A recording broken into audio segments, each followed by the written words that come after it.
começar com essa imagem, para a gente apenas sentir um pouquinho essa imagem dos xamãs siberianos, para a gente sentir um pouquinho de como que como que a gente pode entender o xamanismo há 40 mil anos atrás. Então, logicamente que essa vestimenta é um pouco mais moderna, ela foi adaptada para uma realidade, mas as características e a originalidade desses xamãs, eles permanecem. Então, assim, eles tampam os olhos para entrar na escuridão e desenvolver toda a sua jornada, vamos falar assim. Bom, primeiramente, eu quero agradecer ao Ricardo Ramalho pelo convite, obrigado aí.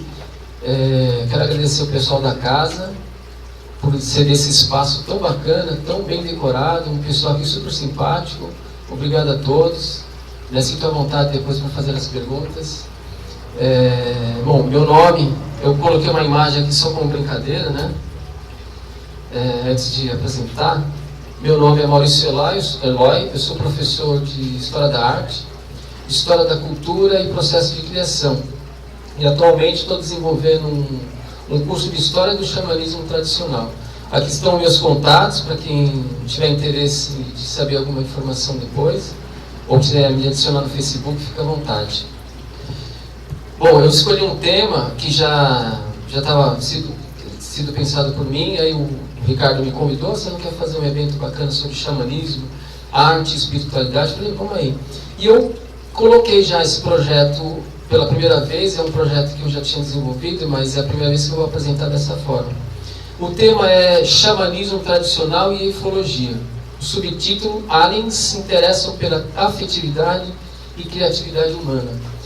Então, o que eu fiz? Nessa minha pesquisa, eu juntei o meu conhecimento em artes plásticas, artes visuais de uma forma geral, principalmente pintura e desenho, e a minha especialidade, que é processo de criação. E nesse sentido, eu fui recolhendo informações no decorrer da história sobre a nossa condição humana. E eu descobri, através de vários especialistas em várias áreas, principalmente em antropologia, que foi a criatividade que nos trouxe até hoje nessa condição que a gente está aqui. Aqui é um pouquinho da bibliografia que eu usei, logicamente que são muito mais livros que esse, um total de uns 400 ou 500 livros na minha pesquisa. Logicamente não é só pesquisa que está envolvida no meu estudo, eu também faço uma abordagem de campo. Eu já fui fazer entrevistas em alguns lugares aqui de São Paulo e fora de São Paulo. Eu tenho uma comunicação com pessoas abduzidas, que vai ser a terceira parte da minha palestra. A primeira é uma apresentação do xamanismo tradicional. No meio da palestra, uma apresentação de cientistas nos provando, nos colocando evidências de uma mensagem ou mensagens do nosso DNA. E no final, vou fechar com a abdução.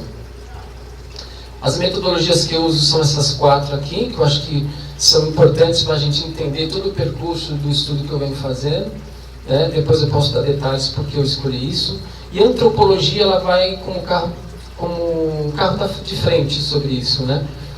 A ontologia, na realidade, ela se encaixa mais com o fenômeno humano, não com o fenômeno alien, porque a ontologia é um estudo do ser, né? Então eu teria que pensar numa outra abordagem do alien, né? Mas é super interessante essa mistura que eu faço aí.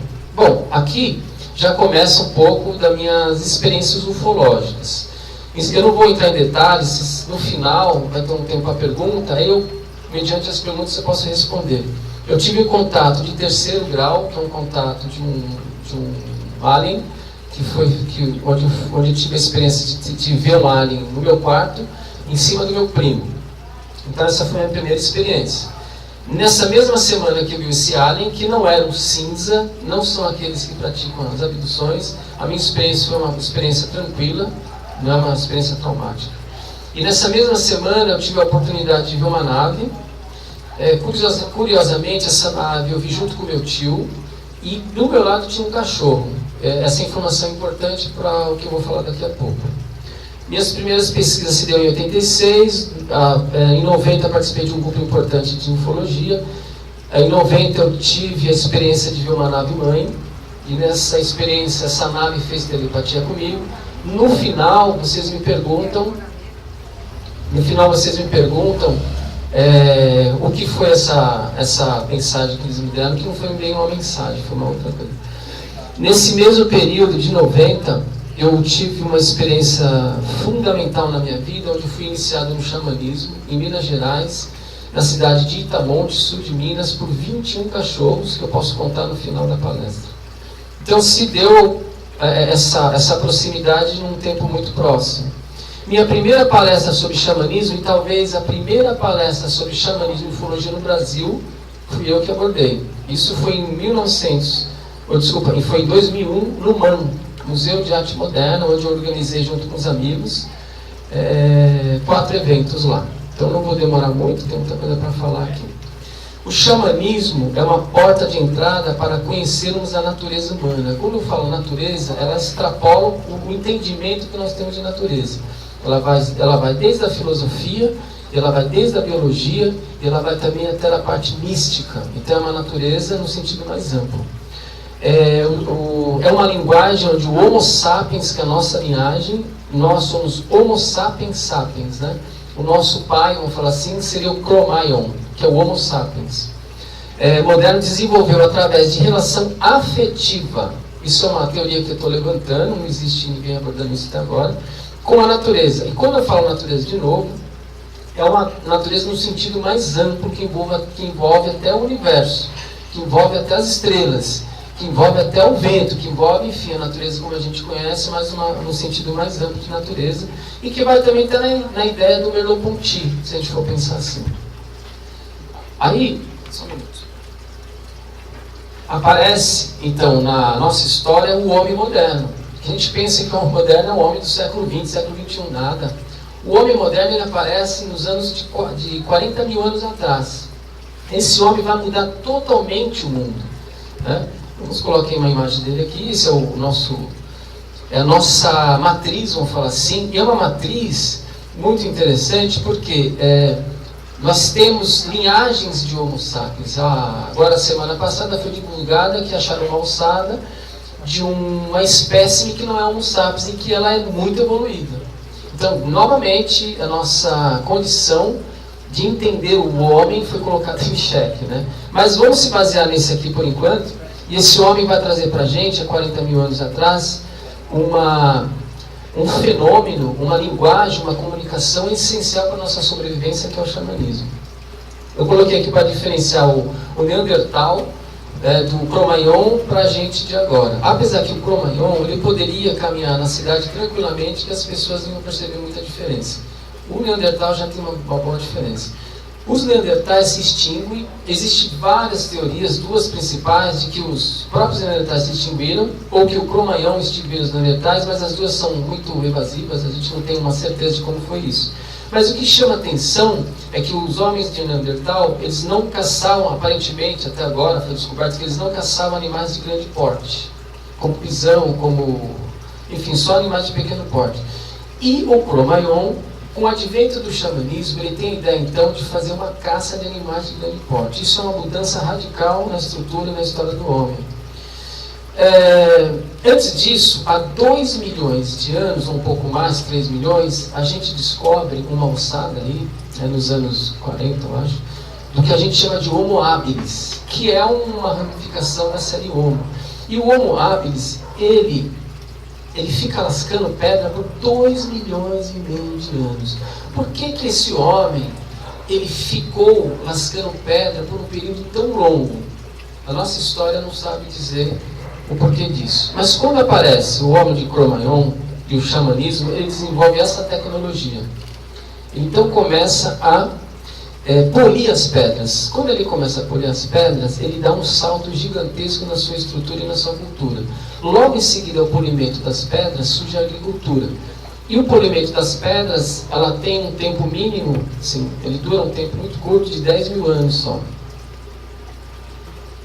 Então, alguma coisa aconteceu no sistema do DNA desse ser humano que deu um salto interessante para toda essa estrutura do seu desenvolvimento. O xamanismo é uma linguagem de estrutura sócio, mágico-espiritual. A palavra espiritual, nós temos que entender ela de uma forma mais ampla. Logicamente que nós temos um entendimento diferente do oriental, enfim, do próprio índio, né? O índio, eu até passei um vídeo agora há pouco falando sobre isso.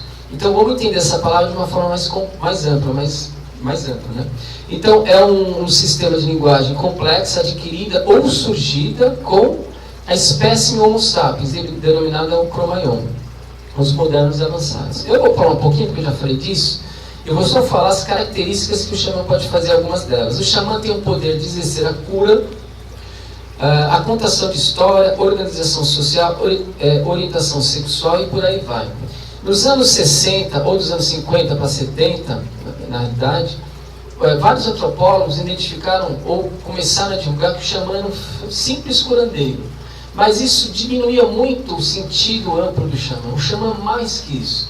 Existem xamãs que têm 1000 habilidades. E existe xamã que é só curandeiro. Mas o xamã ele tem uma estrutura de conhecimento muito maior que isso. O xamanismo tradicional é praticado em culturas ainda hoje, né, da forma tradicional, há 40 mil, como era 40 mil anos atrás, nas Américas, África, Oceania, nos povos primitivos da Sibéria, China, Índia, Japão, norte da Europa, entre outros territórios. O neo-xamanismo, que surge nos anos 80, são práticas modernas misturadas com autoajuda e um esoterismo New Age. Então existe uma escola americana que divulgou um xamanismo que é muito diferente do xamanismo tradicional, que a gente chama de xamanismo mais leve. O xamanismo não é espiritismo e não é religião.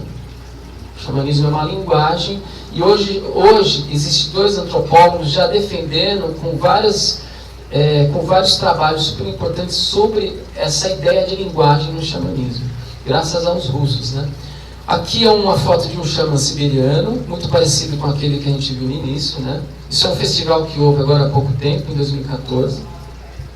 Aqui é um xamã interessantíssimo na África. Olha, toda essa estrutura que envolve esse paramento tem um significado cosmológico.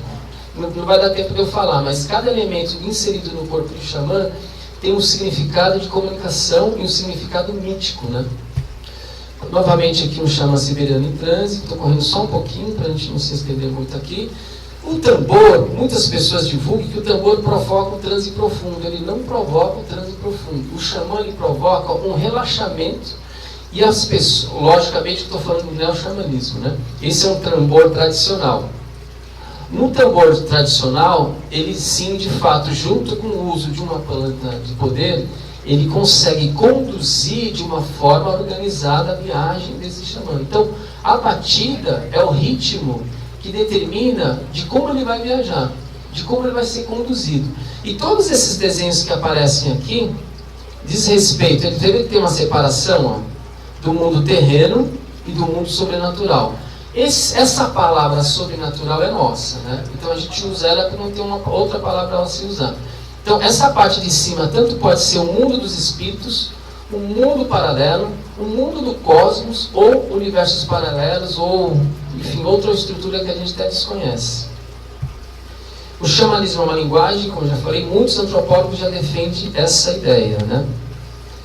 O xamã domina a comunicação direta com a natureza. Dessa maneira, desde há 40 mil anos, são poucos humanos que possuem a habilidade dessa linguagem. Mas todos nós, humanos, carregamos a linguagem xamânica. Em várias maneiras, seja numa habilidade artística, seja como médico, seja como engenheiro ou como professor. Isso são heranças que nós trazemos desde aquela época.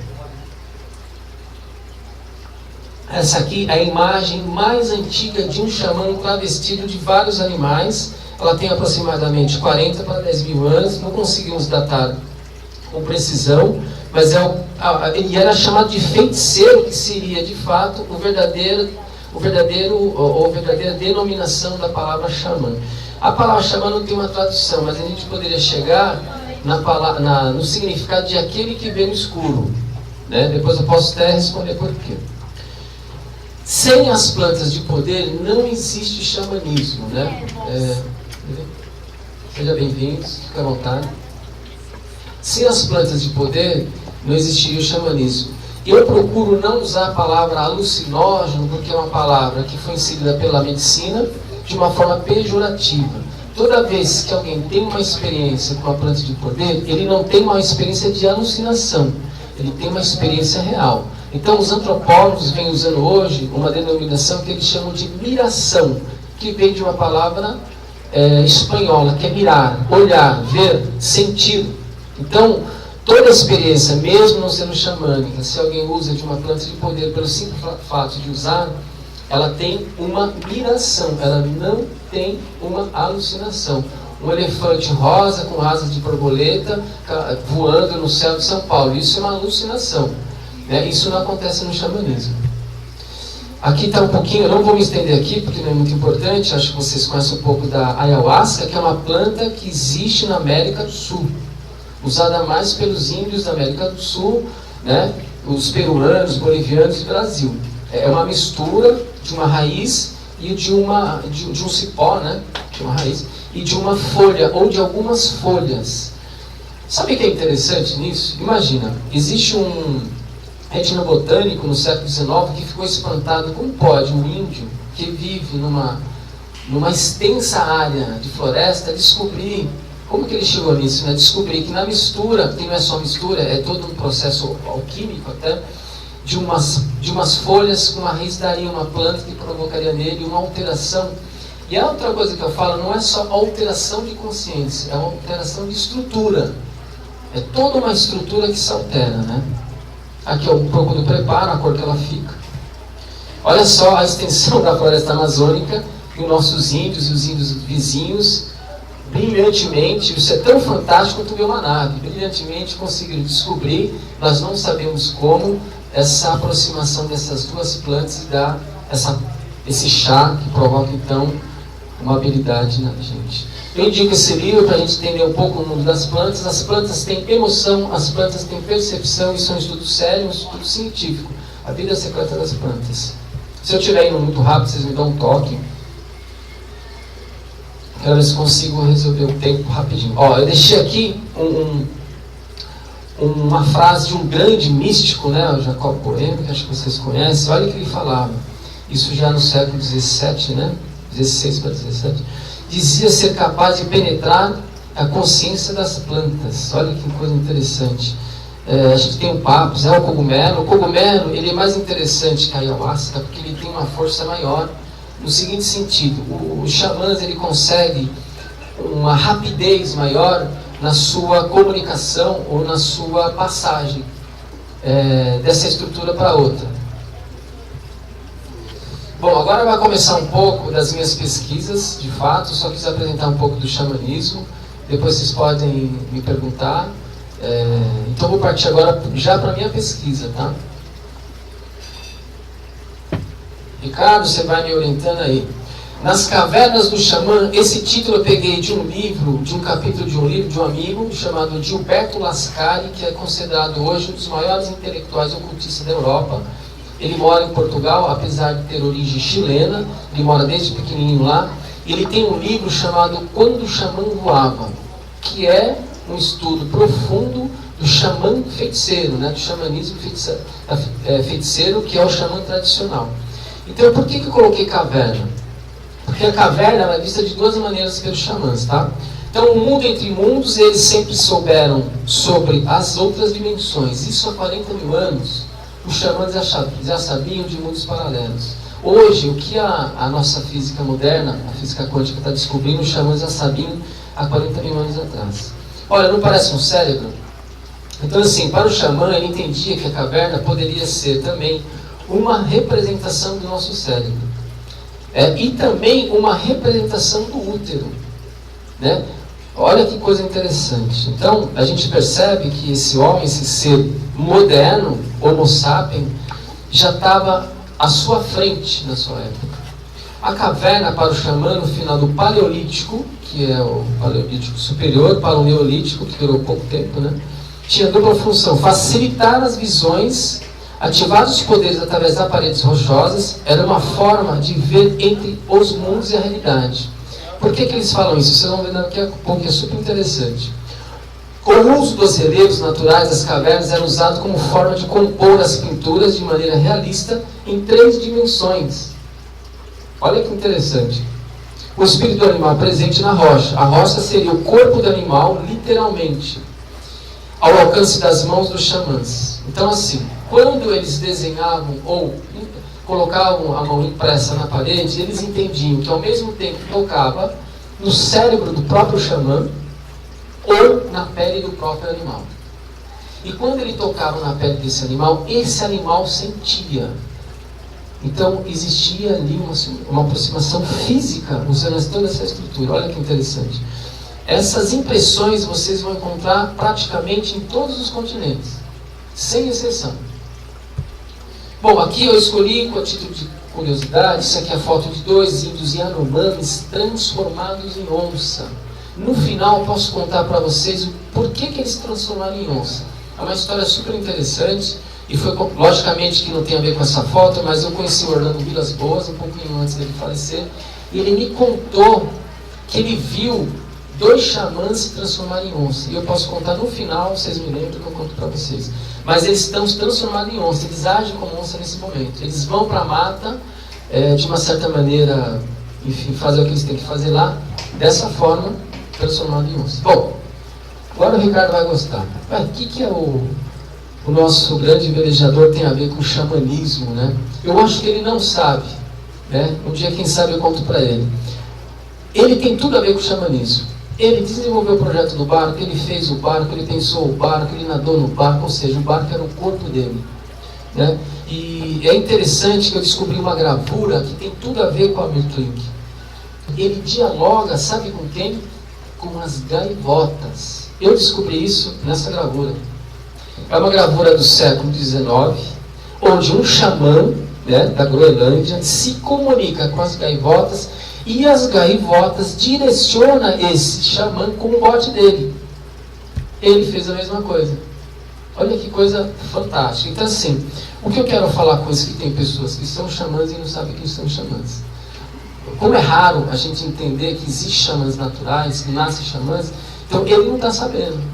Não sei se ele vai estar vendo essa palestra, quem sabe, né? Então eu achei super interessante isso, para demonstrar como o xamanismo ele é inserido na nossa cultura e na nossa existência, constantemente. Bom, agora vem um lado de pesquisa ufológica. Eu fugi da ideia do astronauta, daquela figura astronauta, e parti para a figura alien. Porque a palavra alien, mesmo na antropologia, significa um estrangeiro. Necessariamente não é um extraterrestre, é algo que a gente desconhece. Esse termo cabeças redondas vem de pinturas encontradas no deserto, de um deserto de paredes gigantescas, né? Não existe caverna lá, em Tassili, na Argélia, na África. É super legal, vou mostrar aqui para vocês. Esse aqui é o Henry Lott, foi o que descobriu em 1933 esses primeiros desenhos. E ele coloca o título de cabeças redondas porque ele entendia que pareciam com alienígenas. Como não se falava muito a palavra alienígena, alien, ele colocou cabeças redondas. Ele se baseou por quadrinhos franceses e quadrinhos americanos. Aqui é o lugar onde se encontram essas paredes. É um lugar muito difícil de se visitar ou de pesquisar. Praticamente apenas 60% para 70% dessa área foi investigada. A quantidade de desenhos descobertos agora está em torno de 15 mil, mas isso pode aumentar. Olha como que é. Tem uma beleza interessante, só que tem uma pirataria lá. Eles raptam pessoas para fazer transplante de órgãos. São 1000 problemas para chegar nesse lugar. Vamos lá. Eu vou tirar um pouquinho disso aqui. Isso aqui também eu vou passar um pouco, depois a gente pode até falar sobre isso. E eu vou direto para a imagem. Isso aqui é um dos cabeças redondas. Todas as pinturas dos cabeças redondas foram feitas por um xamã ou 2 xamãs no máximo, né? E essas pinturas são únicas no mundo. Não existe, até agora, em nenhum lugar do planeta que tenha uma configuração como essa. Eu estou com uma tese de doutorado feita na Inglaterra por um espanhol sobre os cabeças redondas. E ele acredita, não como ufólogo, que ele não é ufólogo, é antropólogo, que são aliens. Que talvez seria uma das mais antigas representações de seres incomuns, né? E muitos animais de poder em torno desse alien. Você tem um alien aqui, você tem um alien aqui, provavelmente aqui um xamã, e você tem um animal de poder desse xamã. Esses aqui são também lá, são os cabeças redondas, lembra os cinzas que eu postei no início, piscando, E olha que interessante, o filme de Spielberg, Contatos Imediatos Terceiro Grau, se a gente comparar, não sei se ele tirou dali, olha só, né, parece muito esses aliens que a gente conhece no cinema. Esses aliens foi o alien que eu vi no quarto junto com meu primo, que também são registros dos cabeças redondas, né? Olha aqui mais alguns deles, deixa eu só apontar aqui, tá vendo aqui? Aqui já são seres africanos, ó, não tem nada a ver com os cabeças redondas, você tem alguns deles aqui, isso é um ritual xamânico, né? Não conseguimos identificar porque é uma pintura que tem aproximadamente 12 mil anos, por aí. Esse ser que eu vi, em cima do meu primo, olha ele aqui de novo, né? É muito característico essa configuração anatômica, que lembra esses seres pequenininhos, de mãos alongadas, cabeça mais proporcional. Olha aqui, essa imagem, alguns ufólogos defendem que talvez seria o primeiro registro de abdução na história, porque se vocês perceberem, aqui essa foto tem uma luz que estourou, você está vendo? Dá para ver a seta aí, né? Vocês veem que tem umas pessoas aqui flutuando, entrando numa espécie de porta aqui. E existe uma moça aqui supostamente grávida. E alguns ufólogos, eu não sei se isso é correto, defendem que essa mulher pode estar carregando um híbrido. Eu não posso confirmar se é isso. Mas o que chama atenção é que são seres que parecem numa outra dimensão que não é a nossa. Bom, vou mostrar agora algumas imagens de Gray. Essa imagem do cinza ele aparece na década de 50, um pouco depois dos filmes de ficção científica, como Guerra dos Mundos, né, ou o homem, como chama aquele outro lá, O Dia que a Terra Parou, que são seres travestidos de astronauta. Os Greys só vai aparecer com os testemunhos dos abduzidos, e o cinema depois vai inserir isso. Esse foi o ser que eu vi, esse é do filme Cocoon, esse é o ser que eu vi em cima do meu primo. Ele tinha uma cabeça um pouquinho maior, mas era desse jeito, os olhos pretos, você não via a orelha, a boquinha, você não via nada disso. Olha que interessante, olha que eu achei pesquisando o grande bruxo, mago, ocultista Aleister Crowley. Aleister Crowley, num ritual xamânico, e outra coisa assim, esqueçam a bobageira que falam dele, existe muita gente falando muita besteira, quando você pesquisa profundamente, ele tem uma vida super interessante, vale a pena investigar. Quando ele fez um ritual xamânico, em 1915, ele entrou em contato com esse ser que lembra o Gray, chamado Lan. E ninguém naquela época falava desse Gray, desse cinza. Como eu falei para vocês, ele vai aparecer na década de 50. Olha só isso.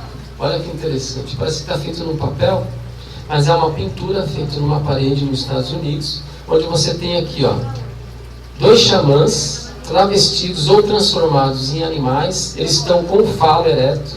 Você tem aqui um ser sobrenatural, tá? Você tem um pássaro, que é o animal de poder, e você tem os animais de poder secundários, e tem outro ser sobrenatural.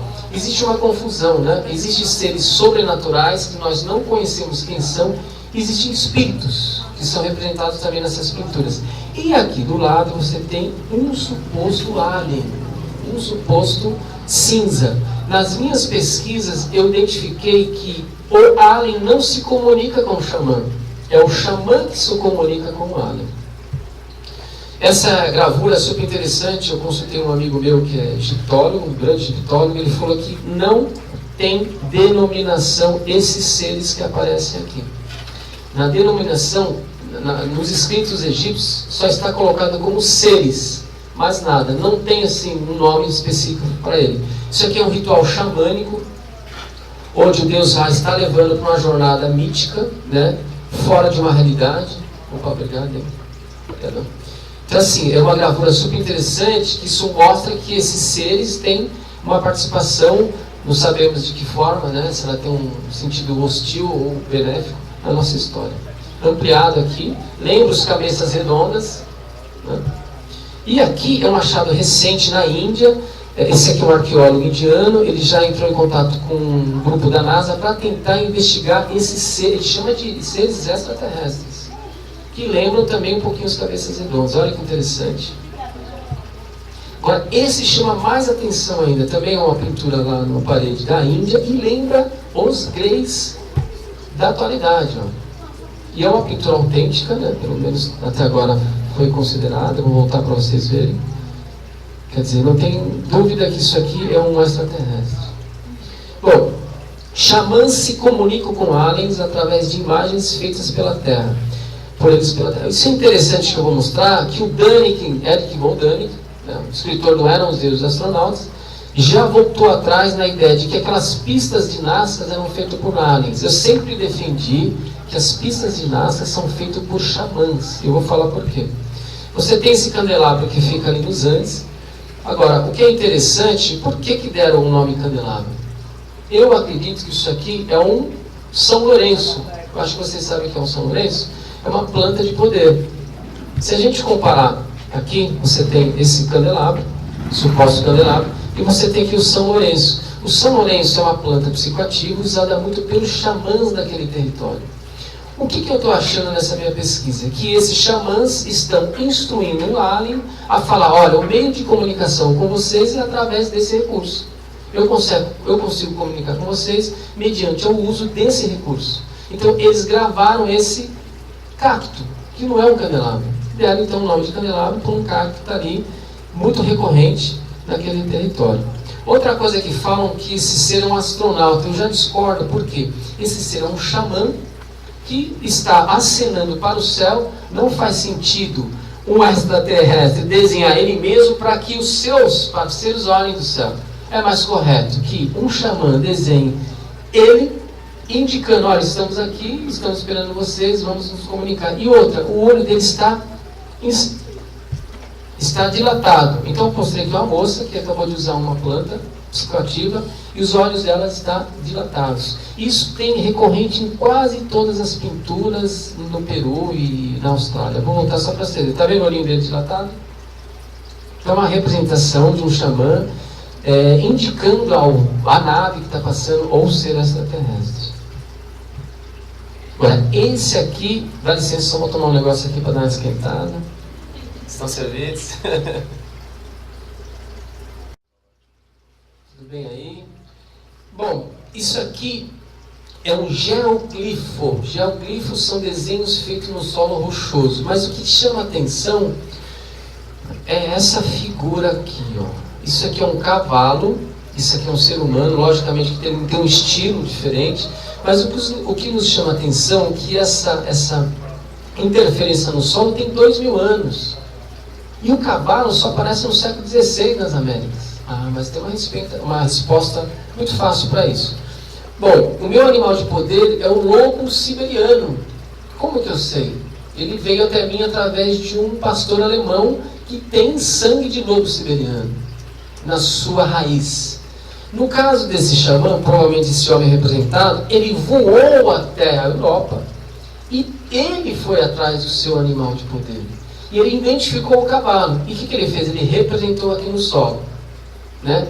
Então imagine para esse xamã quando esse cavalo em físico aparece ali, graças aos espanhóis. De tantas coisas que eles fizeram de negativo, eles trouxeram para a gente uma coisa positiva, que foi o cavalo. Então o que chama atenção, uma coisa que eu quero até colocar para vocês, é que o xamã ele tem essa condição de viajar e de ir para qualquer lugar. Seja ele para dentro da Terra, visitar um outro planeta, entrar em contato com o alien e por aí vai. Olha aqui o homem estilizado. Olha essa visão feita de um satélite, olha que bonito.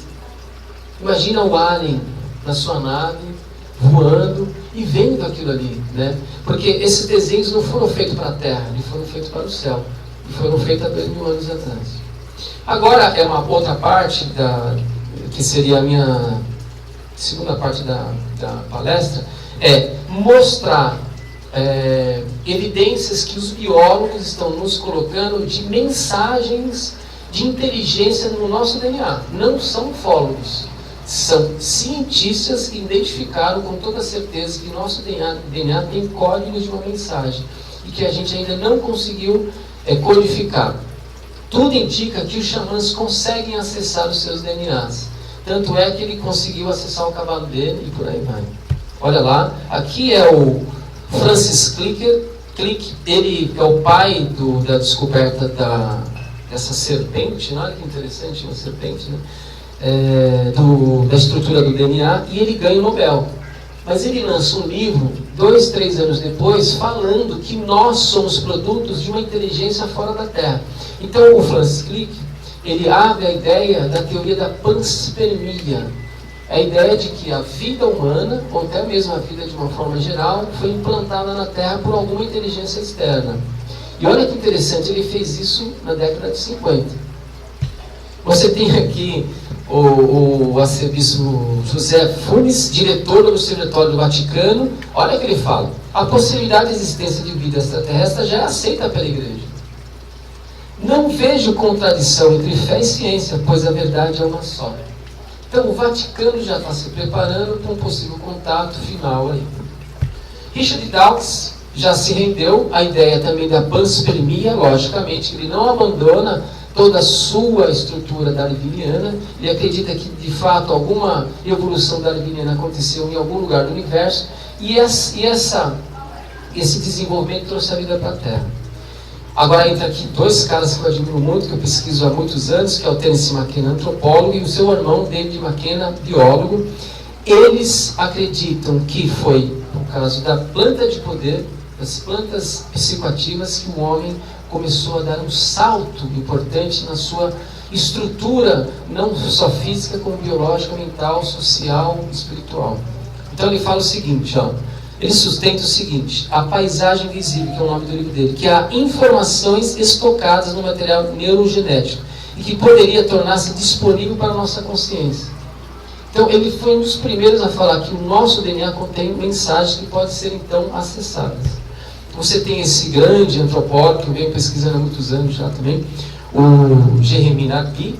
Ele passa por uma experiência de xamanismo no Peru e ele consegue acessar, ele só não consegue codificar, mas ele consegue então perceber que existem mensagens. Ele fala o seguinte, ele coloca que são mensagens deixadas por entidades ou várias entidades igualmente talentosas. Ou seja, não é um ufólogo falando, é um biólogo.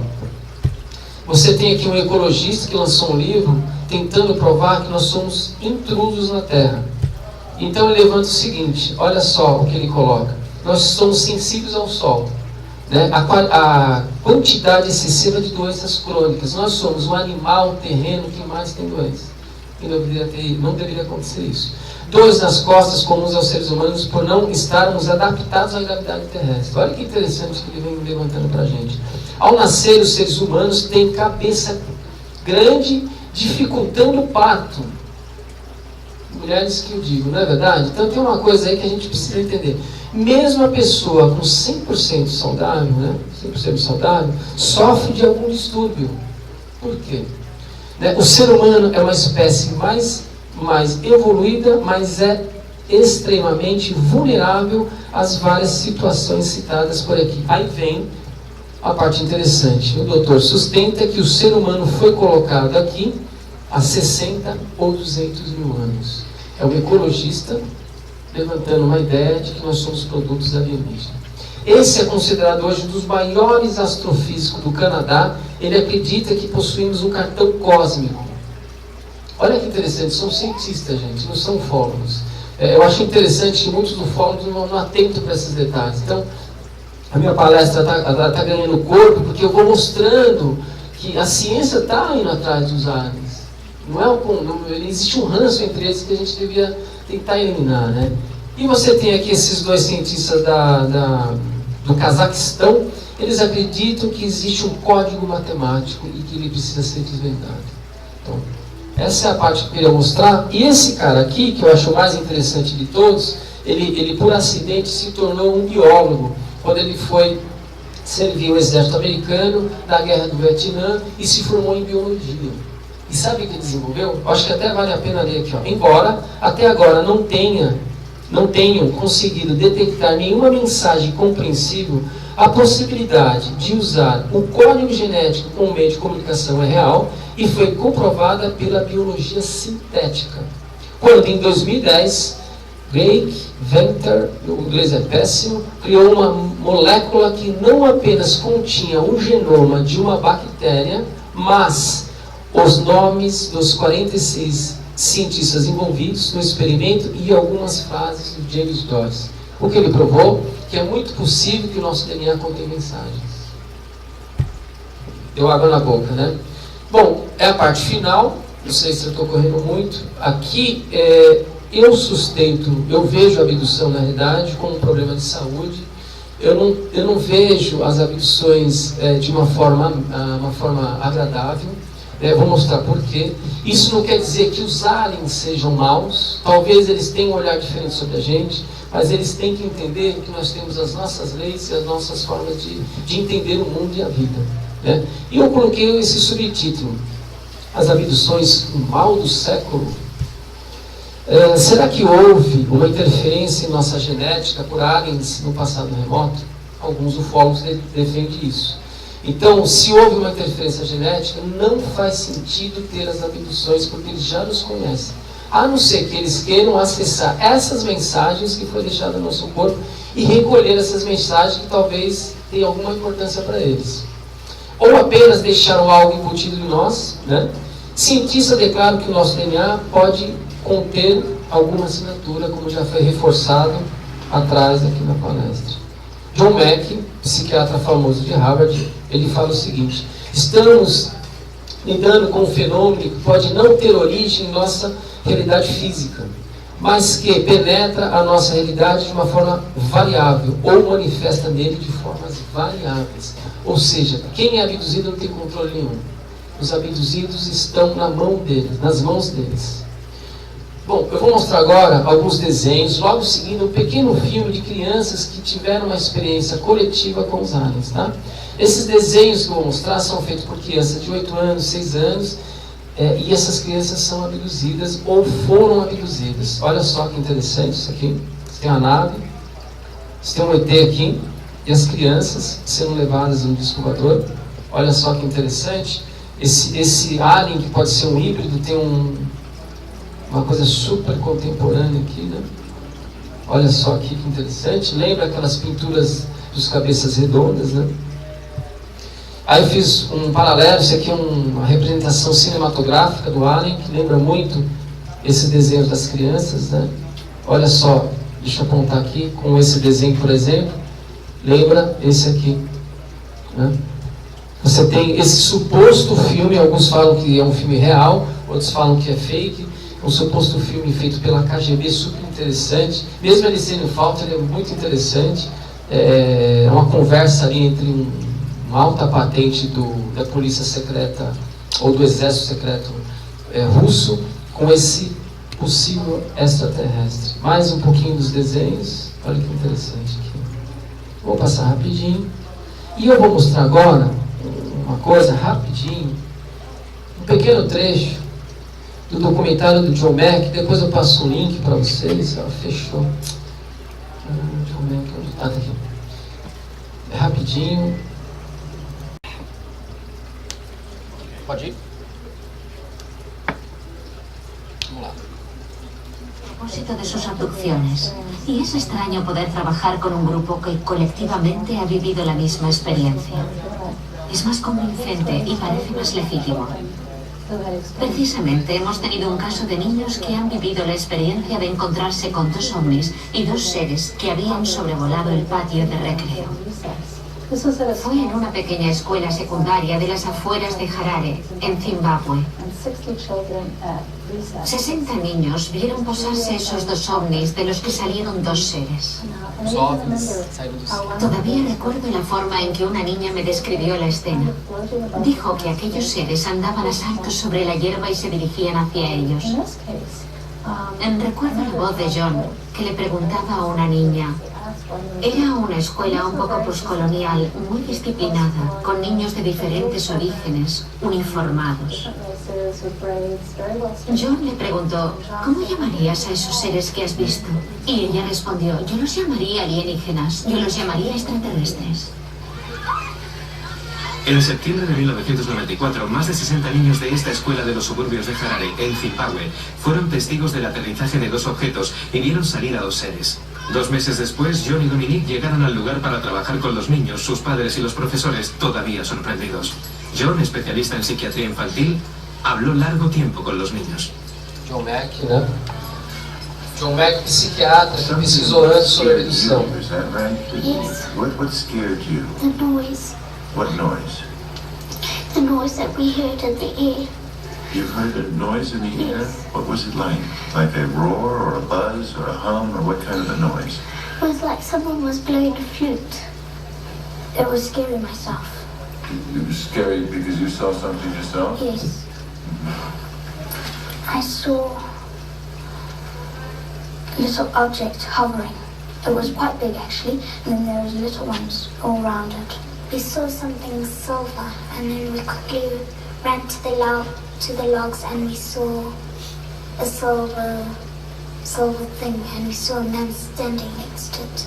What did it feel like when he was looking at you? Felt scared. It felt scary? What was scary about it? Well, felt scared because I've never seen such a person like that before. Did you see the eyes? What did they look like? They were green like that.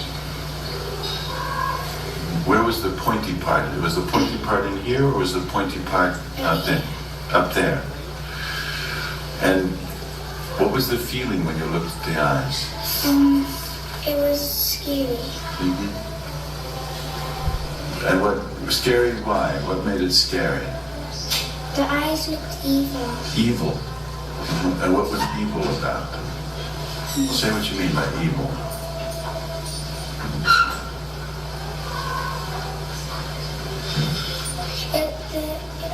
It looked evil because it was just staring at me. With what? Staring at you as if what? As if to do what? As if it wanted to come and take us. As if it wanted to come and take you. That was the feeling you got? That it wanted you to go with it? Did you feel like you wanted to go with it? No. Did you feel, what was the effect on you when you felt it wanted to have you go with it? I just walked away and I started crying. Llegaron corriendo y realmente asustados. Então eu quis mostrar só um pouquinho. Esse documentário você encontra completo no YouTube.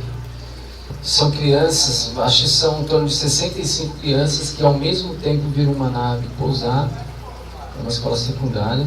Todas elas viram seres, todas tiveram comunicação com eles. E o que me chama a atenção são os olhos dessas crianças, a forma que elas falam, o sentimento que elas tiveram de medo, né? E os olhos deles entravam dentro delas e falavam de uma forma que incomodava muito elas. Existem vários casos por aí. Deixa eu só adiantar mais um pouquinho. Stephen Hopkins, que hoje é considerado nosso grande gênio, cadeira de Isaac Newton em Harvard, né?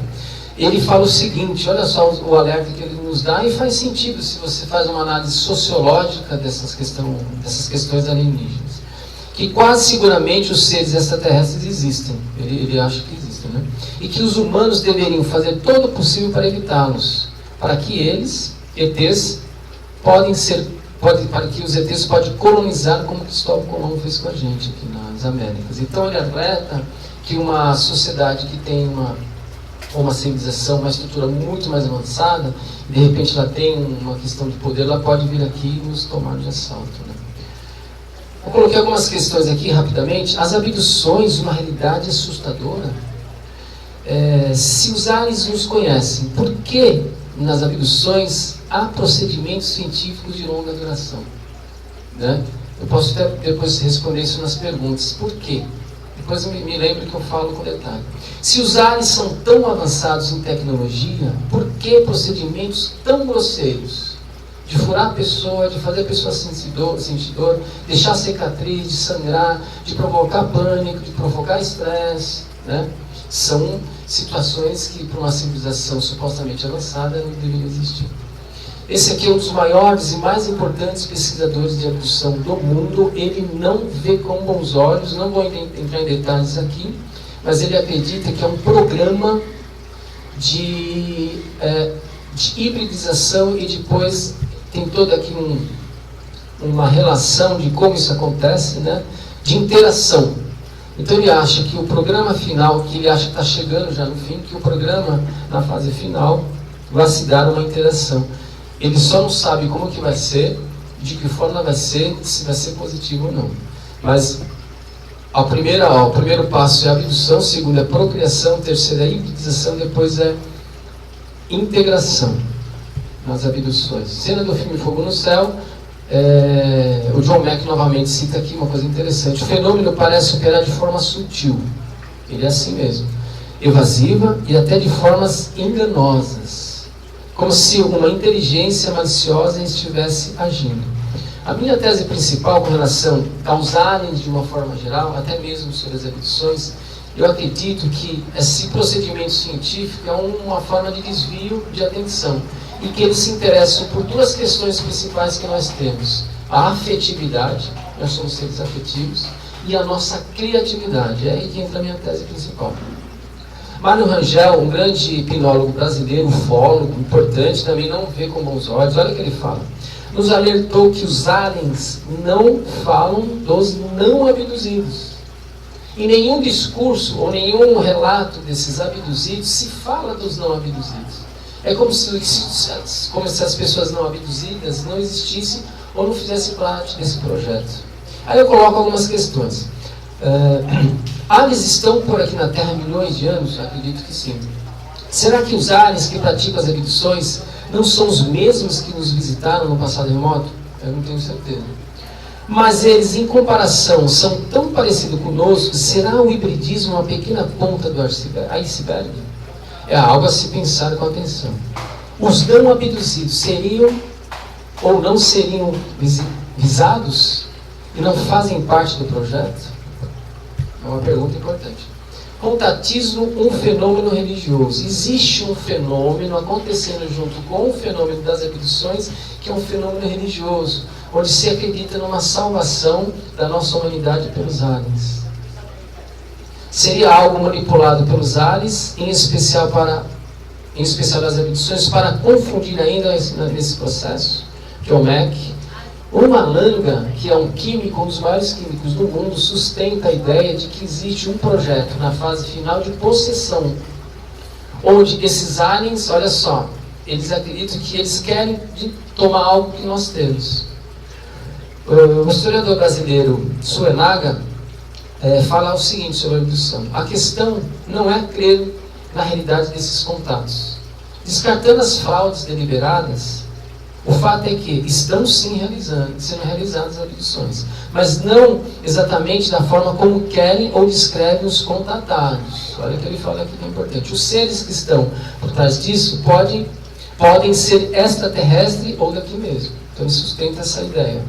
Manipula a consciência humana a partir de elementos retirados da própria.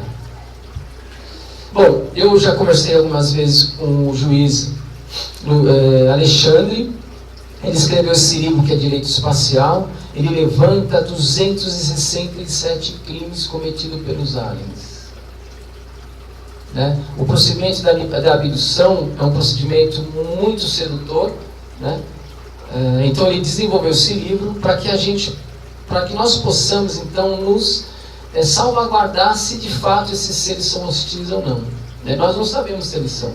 Os procedimentos são hostis. Né?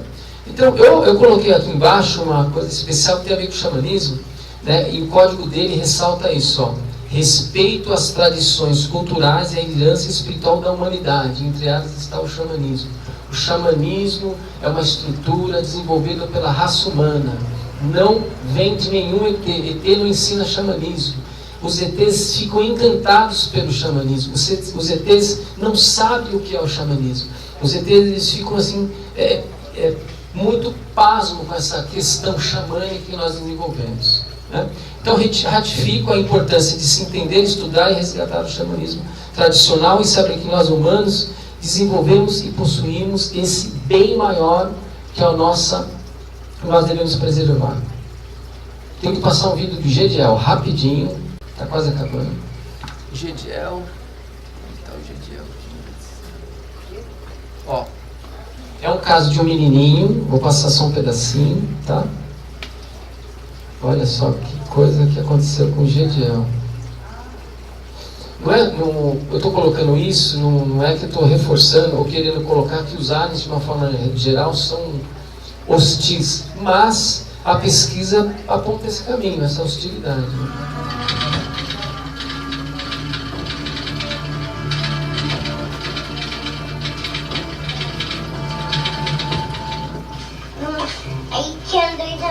dentro e só que as unhas, só que não era de nós não.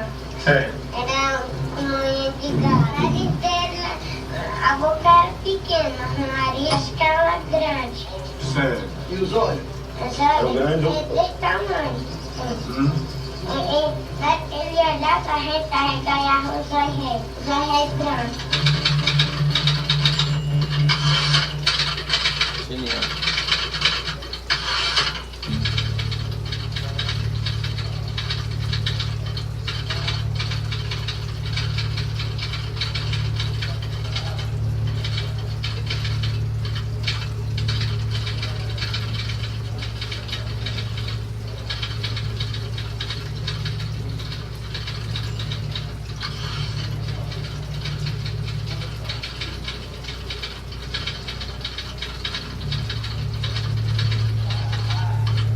Janiel é uma criança que mora no interior cearense, uma cidade, né, praiana, notadamente Itarema, e essa criança, ela foi raptada, quer dizer, ela foi levada para dentro do disco voador, certo?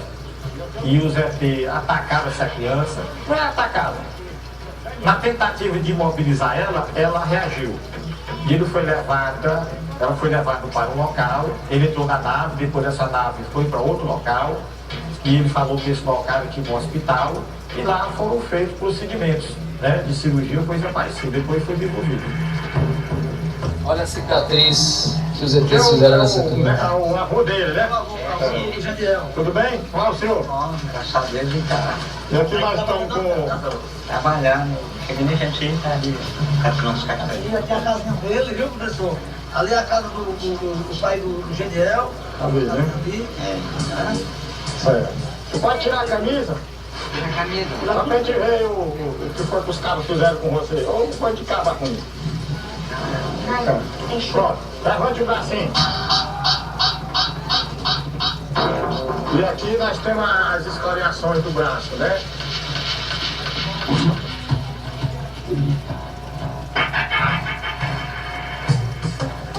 Então aqui tudo isso aí foram as garras, né? Ou coisa parecida, né? Durou ou não? Não, né? Como é que ficou? Só aberto e não sangrou, não? Não fica só aberto. Só aberto foi? E não sangrou? Não. Eu vou tirar, depois vocês quiserem eu mostro o vídeo inteiro, eu tenho na internet também. O que eu queria mostrar aqui com esse caso do Janiel é o seguinte: um ser que tem uma estrutura tecnológica tão avançada, por que vai machucar um menininho? Ele poderia adormecer esse menino tranquilamente. A gente tem essa capacidade de fazer isso, por que eles não fizeram? Quando uma pessoa é abduzida no seu quarto, no seu automóvel, ela é de imediato passada por um transe hipnótico. Por que não fizeram com esse menino? Como pode ele ter um procedimento tão rudimentar, tão grosseiro, de uma criança tão pequenininha como essa? Rapidamente, para a gente tentar, qual é a prova, talvez, das abduções? Talvez os implantes, retirados pelo Dr. Lia, e ele morre agora, 1 ano e meio atrás, e ele retira, se eu não me engano, 10 implantes. Olha só que interessante, ele é o Lia aqui. Aqui é o procedimento cirúrgico. Implantes são colocados nos abduzidos, tá? Esses implantes, nós não sabemos direito qual a função.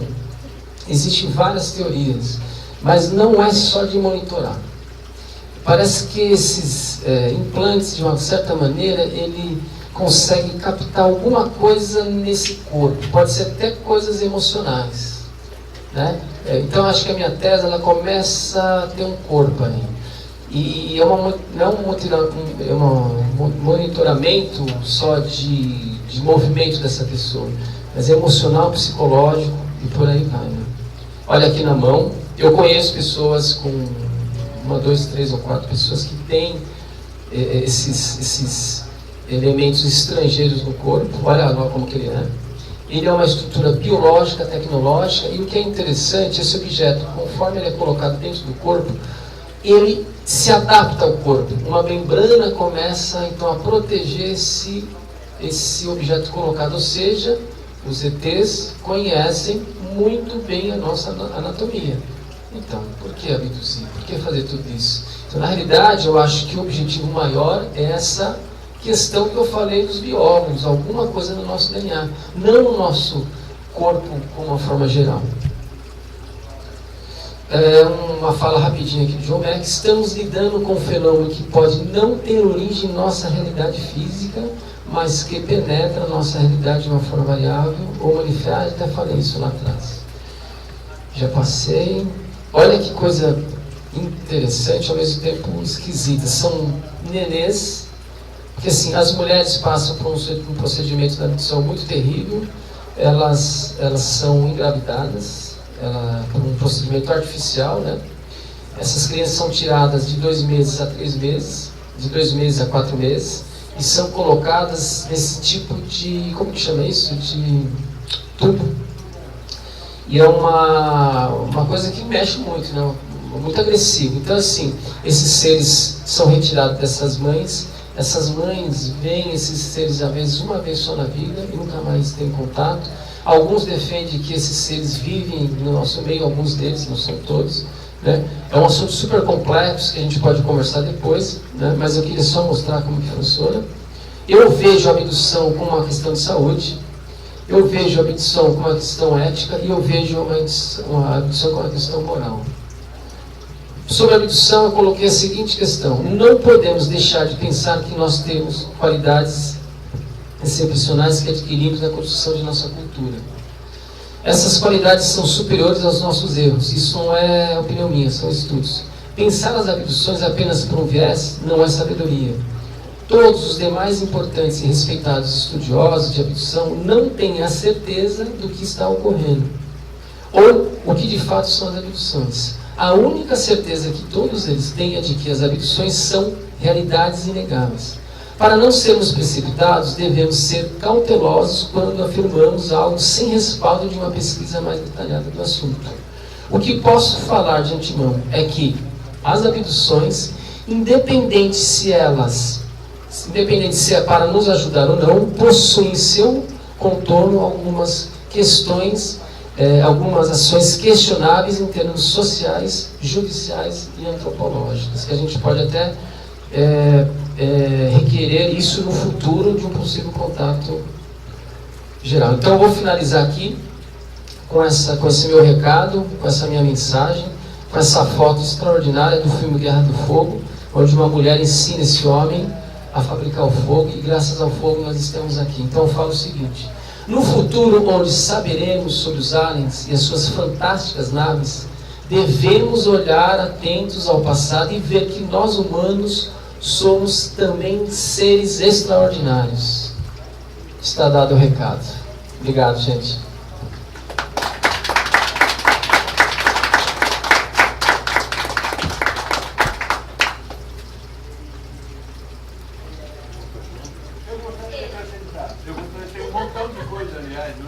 Olá, como você chama? Em primeiro lugar, eu gostaria de fazer uma pergunta. Eu sou italiano, vocês vão perceber. Tudo bem, dá para perceber.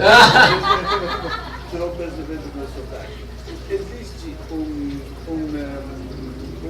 não sei nem como chamar, se é pesquisador ou como italiano, o nome dele é Mauro Biglio. Sei. Recentemente, não sei se você já conseguiu falar, o grande problema é que o que existe só em italiano. E ele é simplesmente um tradutor. O que ele faz? Ele fez 17 traduções em 10 anos do Instituto Paulina, que é do Estado do Vaticano. O senhor é de lá ou mora aqui? Eu moro aqui há 12 anos. Você conhece o Conrado Malanga, da Itália? E ele trata sobre abduções também. Eu já vi muitas palestras. Muito interessante, Malanga, né? Ele tem umas teorias, eu também queria falar depois. Eu queria falar sobre as teorias de abdução mesmo do Malanga, porque o que as teorias de abdução do Malanga confirmam um pouco o que você está dizendo. O que ele diz é povo que vem no futuro, com apoio de militares, com tudo. Você está falando, como é seu nome mesmo? Bruno. Ô Bruno, você está falando uma coisa que é super importante, porque a escrita, né, ou a língua é a alma de qualquer civilização. Então quando você vai na raiz, como você está falando, Bruno, a gente consegue mais informações do que nos livros de história às vezes, né? Tem um amigo meu, que eu sempre falo dele, que é o José Alves, você vai gostar muito dele. Ele pesquisa sobre o Egito e ele dá o significado de cada palavra. Então ele reparte a palavra E hoje, quando eu falei lá no início sobre o xamanismo como linguagem, tem tudo a ver com o que você está falando. Graças a esses linguísticos né, russos, que hoje nós sabemos que o xamanismo é uma comunicação. Parabéns, você tem informações preciosas, viu? Tem mais coisas, você falou dos jeroglifos também. Falei. Tem uma novidade também ultimamente. Muitos mapeamentos da Amazônia. Você viu, né? Estão aparecendo jeroglifos. Vários, é verdade. Até 3 pirâmides apareceram. 3 pirâmides. Agora, ninguém consegue chegar até lá. É verdade, é verdade. Ninguém consegue chegar até lá para ver com criptas de tênis, tudo isso. Os jeroglifos estão aparecendo estranhíssimos também. Não é um ou dois. Ô Bruno, você manja, hein? Você manja. E sabe o que é interessante, Bruno? É nada, você manja mesmo. Na floresta amazônica, de fato, infelizmente, né, teve que ter o desmatamento inapropriado para a gente descobrir os hieroglifos. Infelizmente foi dessa maneira. Você que gosta, procura, como chama aquele recurso na internet para ver os mapas? Você já pesquisou a Índia? Milhares de geoglifos na Índia, inclusive naves. Isso mesmo. Isso mesmo. Sabe quantas pirâmides tem só na América Central? Sabe quantas? 15 mil. 15 mil pirâmides só na América Central. Aplausos para o Bruno. O Bruno é um grande ufólogo aí, presente.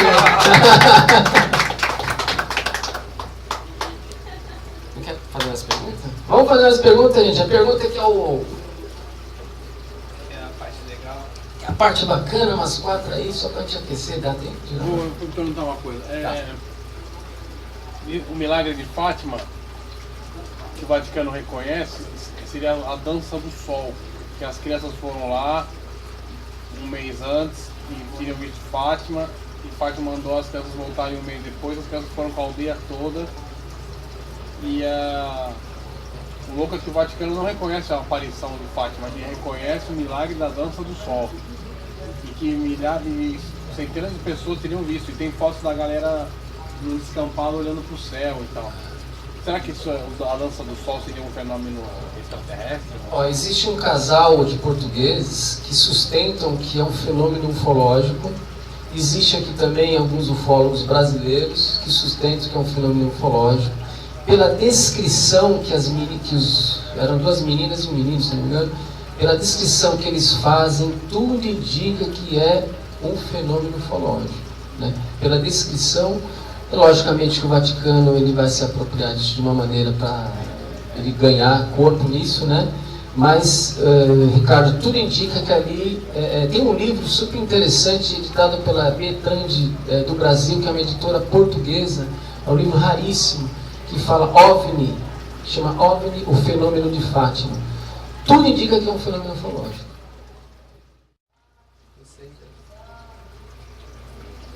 Tem uma pergunta? Você que é curioso e tal. Vocês estão tímidos, hein? E aquela pequenininha bonitinha ali, você não quer perguntar alguma coisa? Pode perguntar, às vezes essas perguntas tão fantásticas aí de vocês. Gente, obrigado, valeu, até a próxima.